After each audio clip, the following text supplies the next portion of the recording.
Goddamn. Um, so from yesterday, I'm still working on like the little video to show everything here if you just missed it from yesterday. It should be pretty self-explanatory though, and you're not gonna be using anything for it when you make scripts. Like you have this tab for scripts, but you're not gonna be using like parts or anything like that. It's all like grayed out. So like don't worry about it. But speaking about that, we got the introduction of scripts. Very, very useful. You can print hello world. Um, it's gonna take quite a while to explain this fully and to learn all of its capabilities. But hold on. Oh my god.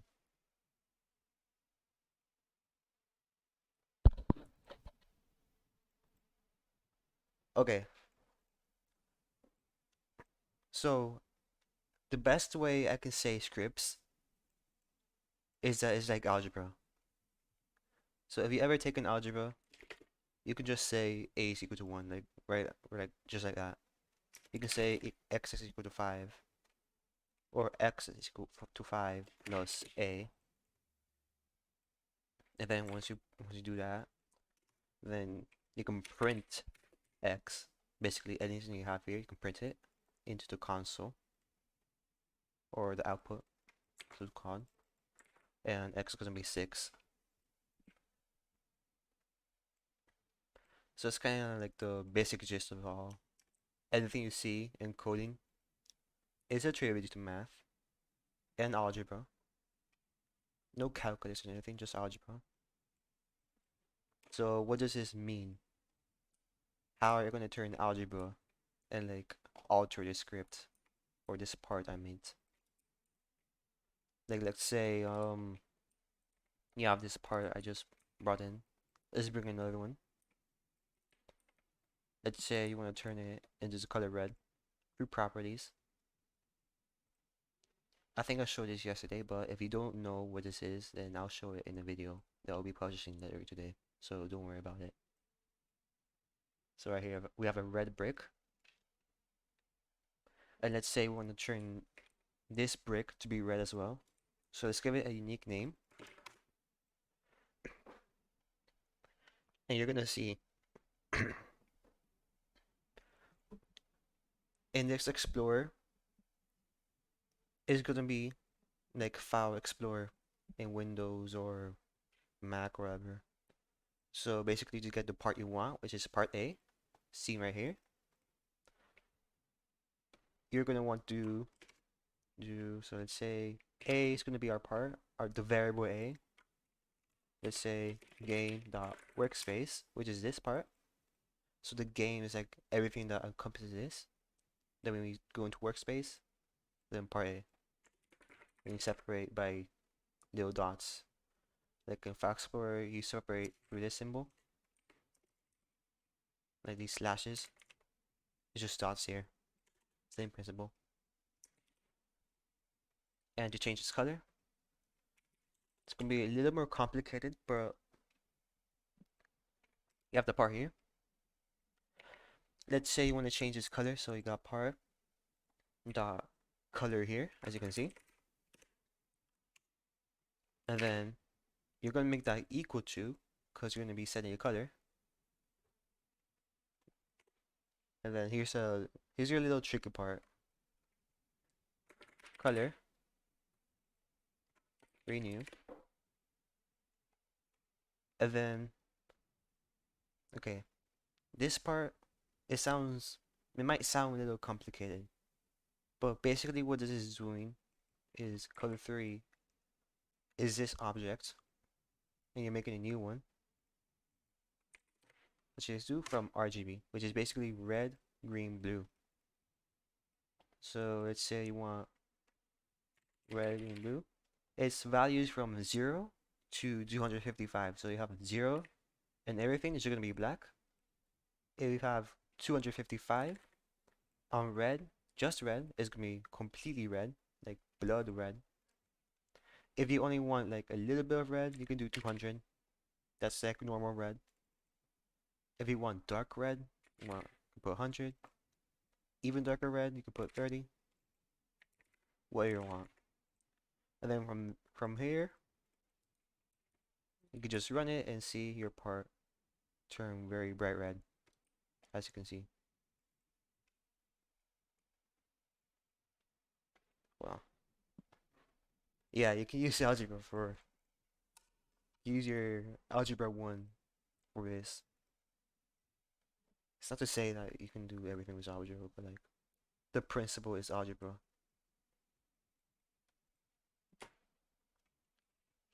And with color, you can also change like any other property you want. For example, you could change the name here. And to change the name, you're going to be encompassing it in these symbols. I'm not sure what you call these, but this is basically a string. And then you can change it to any name you want. So let's say part B. If you put it like this, then it'll like recognize it's a quote unquote string. And then you can like change the name. If you just do it like this, by the way, it'll think you're using a variable, which it is not doing. So don't do that. It just thinks like you're like dumb or whatever. But then you change the transparency to 0 or half or 1, which means completely transparent. And then you could change, let's see, change anchored, which is basically like whether or not the part follows physics. Is that either true or false? Basically, anything you see here that has a check mark, you can label as either true or false. These are called booleans, and it's essentially like, I'm not sure if y'all have ever heard like 0, 0, 1, 0, 1, 0, 1, like that kind of stuff where you have 0 and 1, and that's part of like binary, whatever. That's basically the principle of booleans, because 0 is false and 1 is true. And then in this case, we have true. And then if you want to turn off collision, you can just do can collide equal to false. You know, just make that not reality anymore. And if you do all that, you can just see your new brick. Half transparent, bright red, called bark B. A little, very, I'm not sure what you call this, like floating. In comparison, if you just do this, it falls because of physics. If you disable anchored, not anymore, it just falls. It falls straight through the ground because you disable collision on everything. So it just dies. Rest in peace. How do you make the part A? Oh, very simple. You just get a part from here. So there's your new part. It comes out as red because I have the color set to this. You can just hit it here. So you get your part from here. And then you see in the workspace of the Explorer tab, your little part that's highlighted. We'll go to properties and name it part A. And then let's just remove the rest of the part A's. So we just have this part, go to script, and then you see through game, which is like everything that comes into this, you could go to workspace, and then from here go part A. It's like a file explorer system. And then from here you can just change the color, the name, the transparency, and the color is a little complicated, but these values are RGB, red, green, blue. It's from 0 to 255. This means like completely red. This is gonna be yellow, I think. Yeah, completely yellow. and this is gonna be like pink, because it's very hot red and very hot blue makes hot pink. It's my logic. What do you mean where you can talk about the live? What do you mean, bro?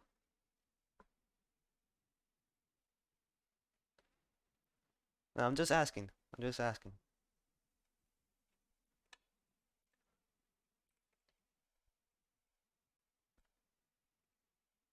Just curious. Taking a little while to type. Oh, okay. Well, this is the right spot, don't worry. Yeah, I could just talk about it here.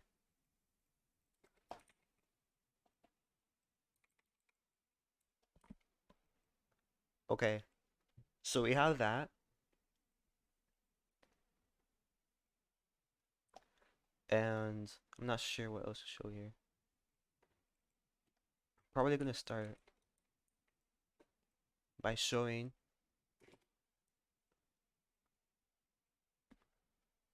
how to make this practical. So you have RGB to hex. Yes, of course. From RGB to hex, you have your hex code here. You can put it to whatever you want. I'm not sure how to do hex. I'm not like that good in it, but you can put your hex here. Do it like that. Your social HCSV, which is hue, saturation, and the V. I'm not sure. Hold on. Oh, whatever. So there's that.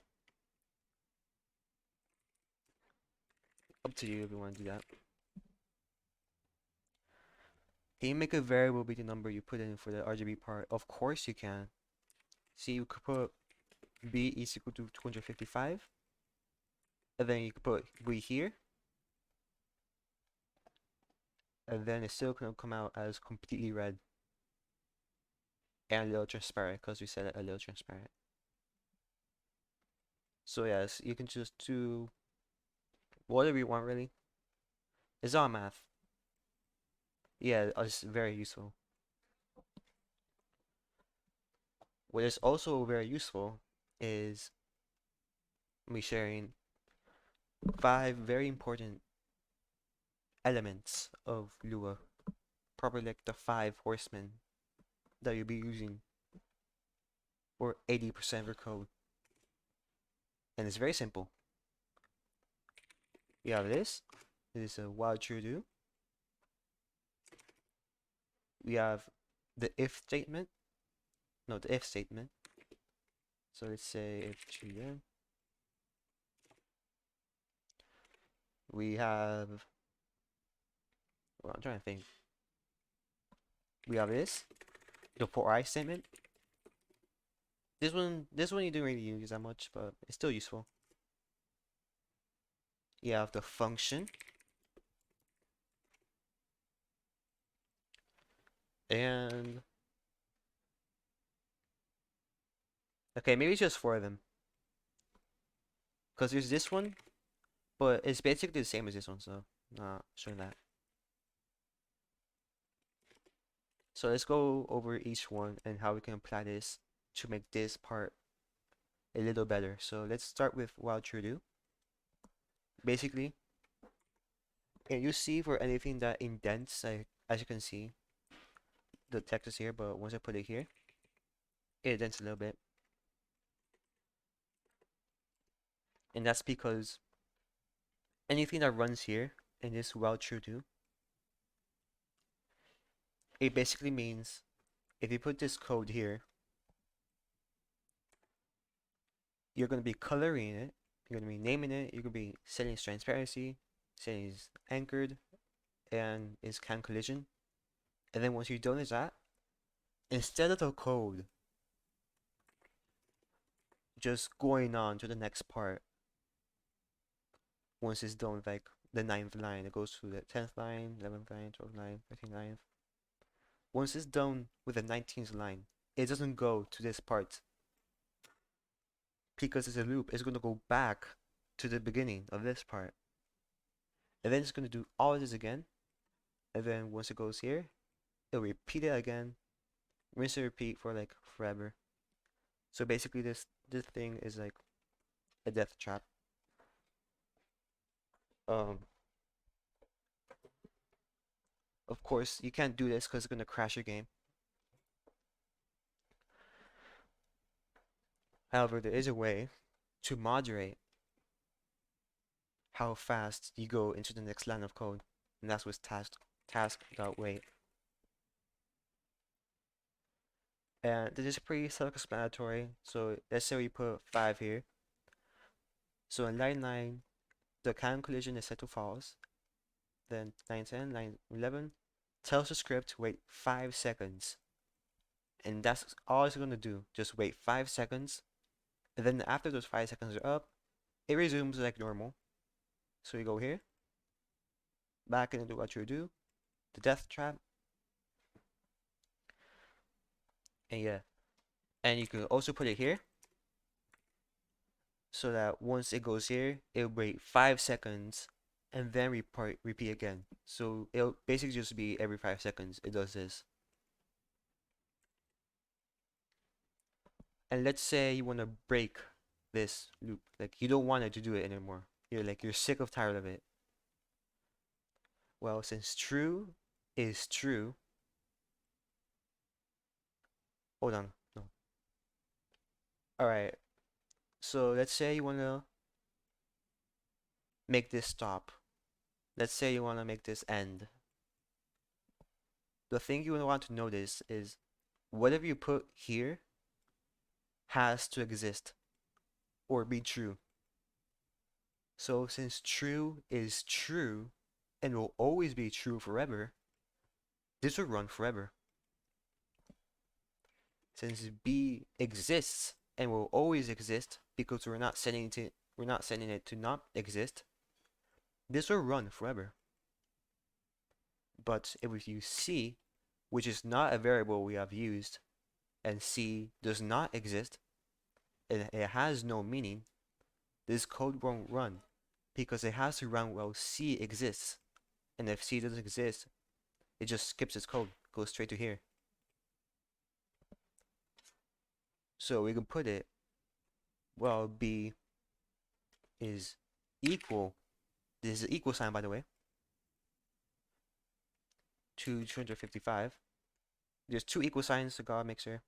There's an equal sign if you're just setting something. There's a variable is equal to 255. And this is an equal sign if you're comparing something. So you're comparing B to be 255. You're not like setting equal to 255.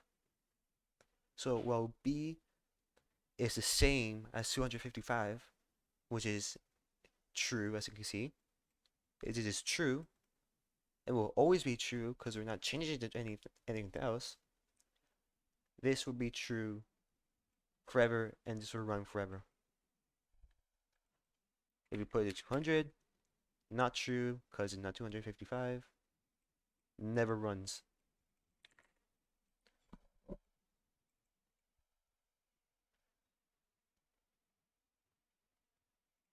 Yeah, you could just change. You could just change repeatedly. Okay, let's say you just want to like stop it. Like you're sick of tired of this, and you just want to stop it altogether. Well, there's 2 ways to do it.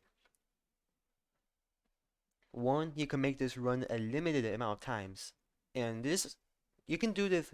You can do this with a little bit of logic. So to add to any variable, you can simply do b is equal to b. You're not comparing anything, so it's just 1. And then you can add 1.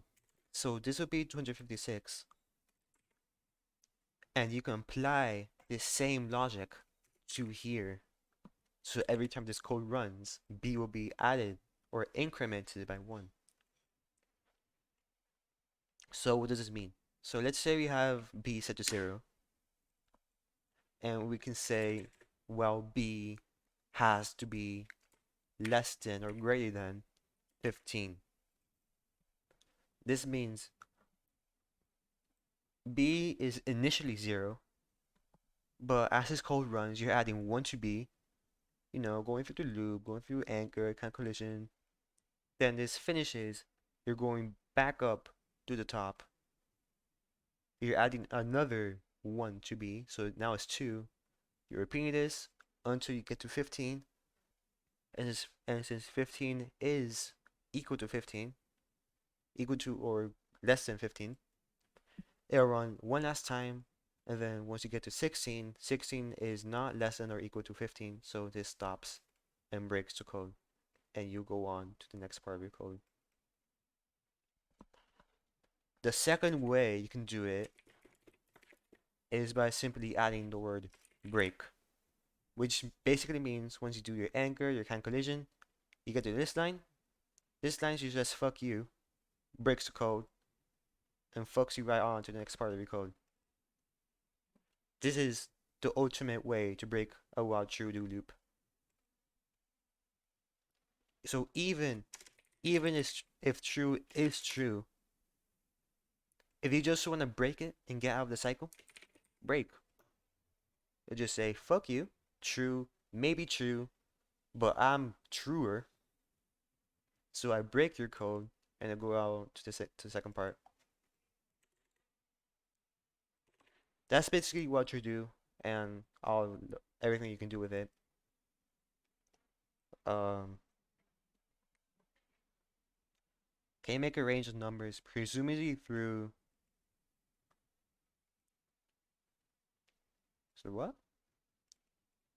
Oh, just a moment. Check I'm recording. Okay, I'm not sure if you were thinking lines being numbers. Or I say like this? You can't really do this. You can't make a range of numbers. You can do it with algebra, but not like with this. Like from a number to another. Oh, okay. So let's say your initial number is 5, and this code starts, and your requirement is that B has to be less than or equal to 15. So the code starts. This is like the section of the code. This runs separately. So the script is busy in this code now. It will add 1 to 5, so it's 6. There's 6 now. Goes through here, colors it, names it, transpares it, anchors it, and removes this collision. Then once that code is finished, goes back up to the top. It checks if B is less than or greater to 15. It's 6 here now, so still no. You go to check again. It's 7 now. Do all that. Go back to the top. It's 7 here. Still not enough. Then you can repeat the cycle up until it's 16 when B is 16 here. Then it'll be not true. So once this is not true,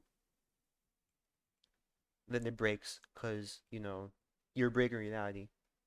This isn't true. 16 cannot be less than or equal to 15. So this code breaks. You ignore all this. You don't run it like one last time. You just straight up remove this code. Well, I want to say remove it. I'd say like once 16 is here, you just finish it with this part of the code. It's like when you anchored here. You're not anchoring again, like going back to this part of the code. You're just anchoring once and then going to line 9. Once you're here, you go to line 23, the next part of the code. I hope I explained it well, but if y'all got any questions, just let me know. That's basically my interpretation of loops and algebra. Alright, glad it made sense. But if y'all have any questions, just let me know. Okay, next is the if statement. So I covered with while true do already that this has to be true, and then it'll be continuously running. It's the same idea here, but this code only runs once. So let's say you want to print to output high. Since true is true, then it'll print high. And then that's that. No, it won't like loop and print high forever. It just does it once. If it's false, however, let's say C, which doesn't exist. If C is here and C doesn't exist at all, like nothing, you're basically saying nothing. This won't work because it either has to be true or it has to exist. Hold on, no, I got a better way of saying it. So basically, you can either put it like this. So B, you compare B with 5. This is the comparison symbol. If B is equal to 5, which it is here, so you replace B with 5, 5 is equal to 5, that's true. If this is true, then you print high. Or you can say if B exists, B just exists. So it is true, B exists. So you print high. If you do C, however, C doesn't exist. Unknown global C. So C doesn't exist. That's not true, that's false. So no high for you. Just goes to the next part of the code. Is that like understandable? In a way, yeah. I'd say it's simpler than this. I should have probably covered this first. But yeah. If B is equal to 6, that's not true because B is equal to 5. So no high for you. But if it was equal to 5, it'll print it high. And you could even say like high back. Right here. Or if it's equal to 6, you just say high and you're like a fucking lunatic. Or something like that, I don't know. Okay, that's if statements. Next is this. And this sounds foreign to anything else here. But it's actually pretty simple. It's so simple in fact that you can rewrite it with a while true do loop. Or I should probably call it a while do loop because you can change this part.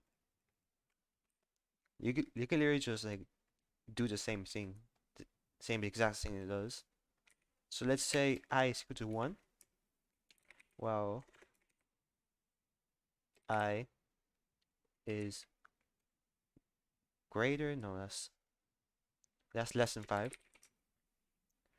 So I equals 5 plus 1 adds 1 to I every time. Hold on. Why are you screaming? Oh, what I do? So what does this mean? This means I is equal to 1 initially. Then you add 1 to I, do this code, print I, go back here.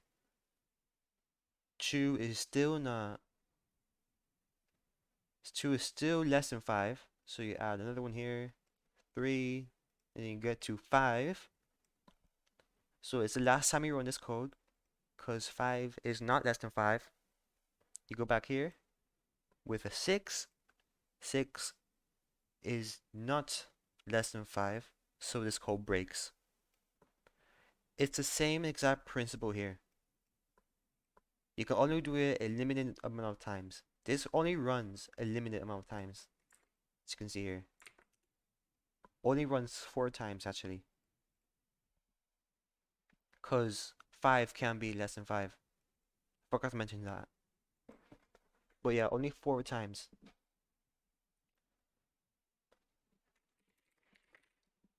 I believe this is a little different because yeah, it runs 5 times because in this case, I can be less than or equal to 5. So really it be more like this.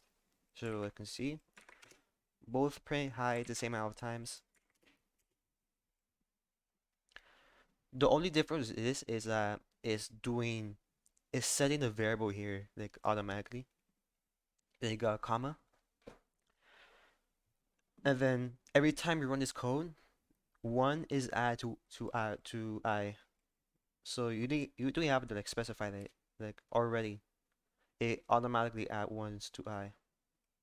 And then this 5 means that like the total that I can be. So once I is equal to 5, or 6 I meant, 6 greater than 5, so this code stops forever.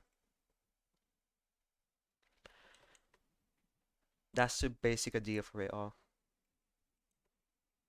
I hope I explained it correctly. Yeah, that's what I'm doing actually. That's literally what I'm doing. For do no, I mean they're the same thing. So it doesn't matter what you use. It's just up to your preference. Like while do is more versatile because you can do it while true do and make this run forever. For do is very specific. It's still useful. Like maybe you don't want to write this part, so it can just do this part. But it's not essentially like fast or anything. It's just preference in a way.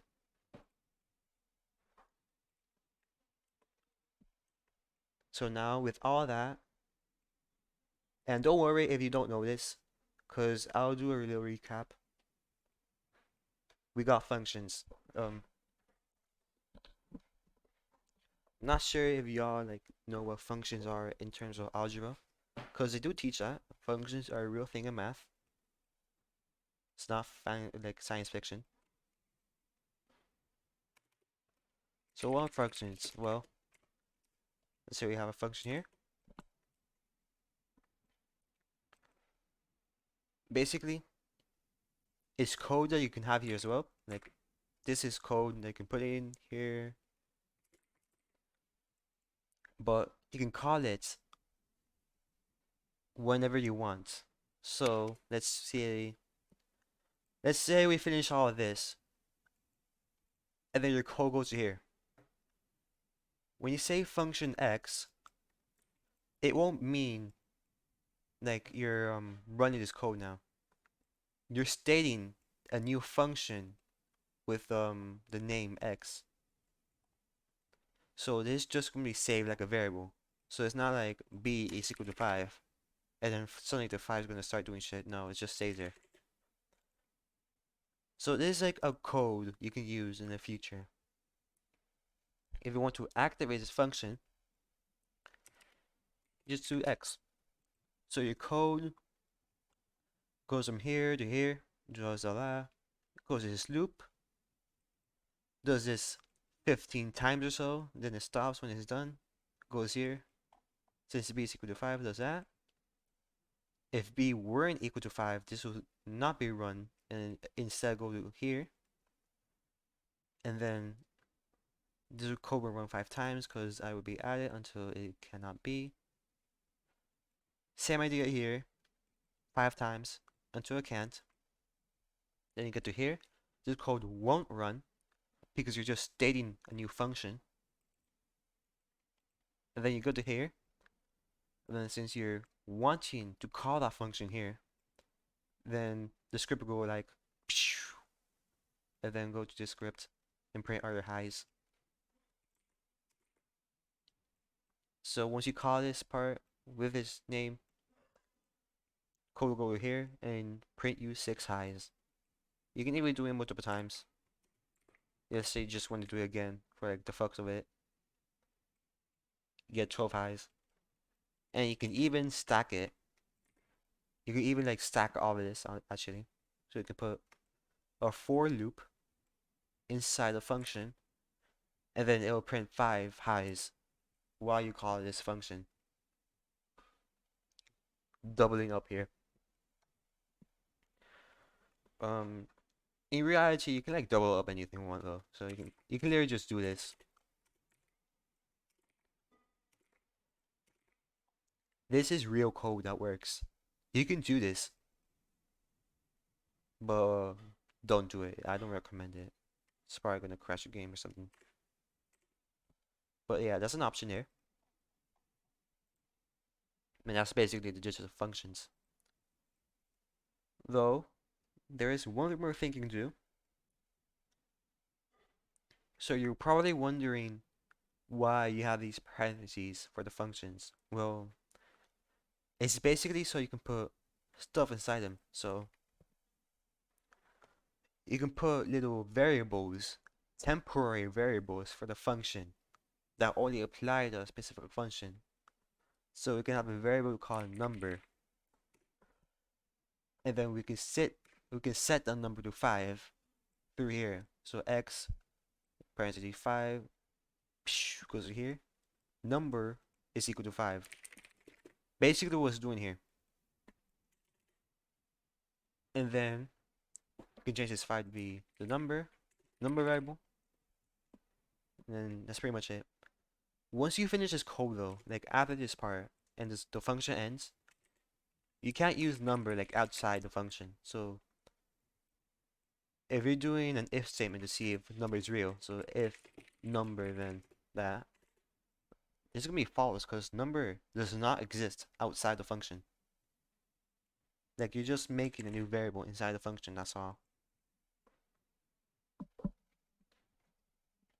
So you got your 5, your number, or you can just do this if you're lazy. Number equals 5. Wouldn't recommend it because you just do this. Very simple to change the number here. You can even call it multiple times with different numbers. So we could put 15, a 3, a 218,000, whatever you want.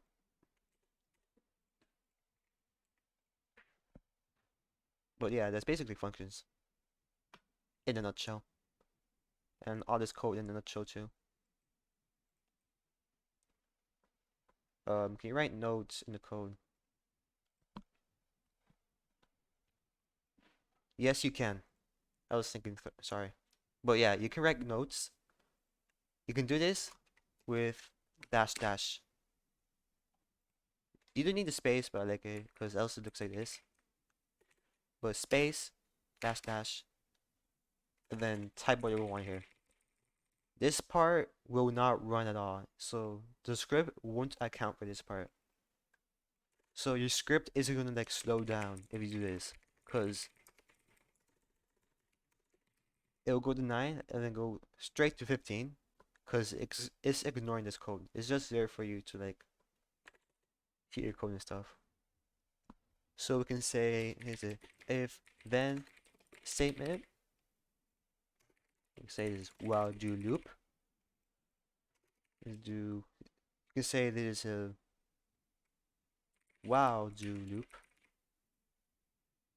for I. You can say it is a for do loop, and you can say it is a function. And still gonna do the exact same thing. What's the point of the print command? Well, it's just for debugging. Like, as you can see here, if we run this part of the function and put in our command log, it's gonna print 5 times here. It's very useful for debugging if you just want to see where your code's at. So anything you can do, you can print here, just fine. Doesn't impact the game at all. You'll be completely fine using print, and it'll just go to the output right here, which you can access here, by the way, output, and most of the other tabs as well is in view. Yeah, exactly what you said here. But that's basically it. Do y'all have like any more questions for it or nah? Cause I think I explained it well. It's like the very very basics. You can even make it like a little game of it, you know? Make it like you can make it like a little number game. But that's for the future. So, in summary, we got how to change the properties of a part, how to get a part in the first place through here. We got the name, transparency, anchored, can collide. We got while do loops. You can set it to variable, or if you want to run forever, do this. Or if you want to break at some point, you can do this, which just means that the code breaks after you run this once. It's worth highlighting that if you do this code won't run forever. But since the script is busy running this code forever, it won't go to the rest of this code. So that's very important to highlight because the code goes from top to bottom. That's why you're going to stay here like a little bit before you're able to run this rest of the code. So yeah, this is the if then statement. If b is equal to 5, this is the equality sign. It prints a little high. While do loop for the variable I that I can make. Same shit, different toilet. Prints high 5 times. For the loop, same shit, different toilet again. Prints high 5 times. The function, hold on, never mind. The function, basically like your own little pack of code that can run at any moment's notice. See your little 5 here, your number. This is called an argument technically. You can have multiple choose, so you can have multiple variables of a second number. And that's basically the same as say number equals to 5, number a, 10. And you can't use these variables outside the function. So once this function ends from this code, from this line of code, you can't use them here because it won't exist. It's gonna stay nil. Won't exist. I mean, I was setting here, but if you do this, like it won't. If number, then yeah. This isn't real afterwards. So yeah, that's pretty much it for code. As an introduction to scripting. The for loop part.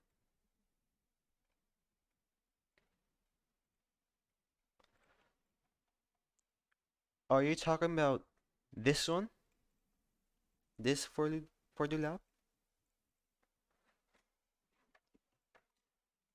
Because if so, it's very simple. So you start with this variable,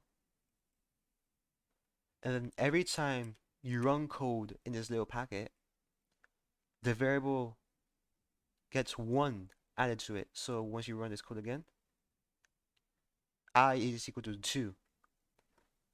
So you run this until I is equal to 6. Since 6 is not less than 5, the code will break. Because this number means how many times you can run this code, essentially, when it's 1.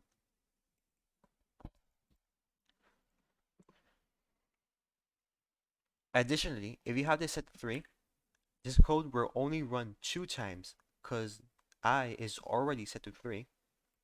So once you add 1, I equals to 4, do it again, I is equal to 5, and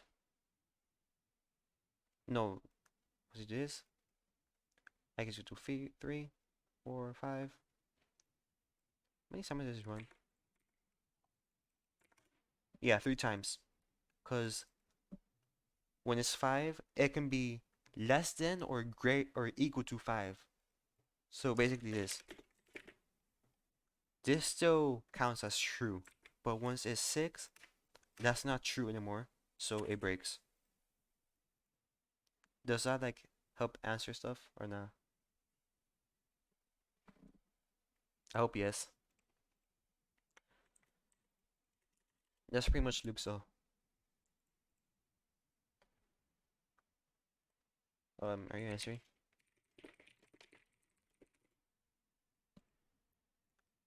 Hello? But whatever, that's like I think that's all I gotta show though.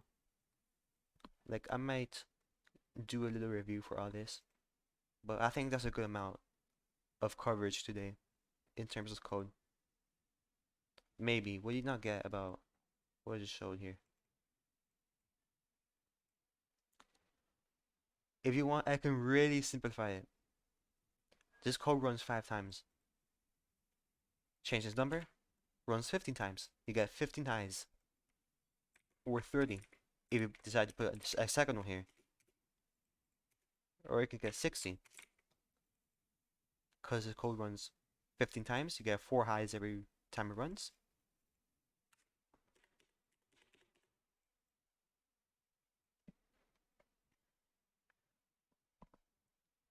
Well, that's for the loop.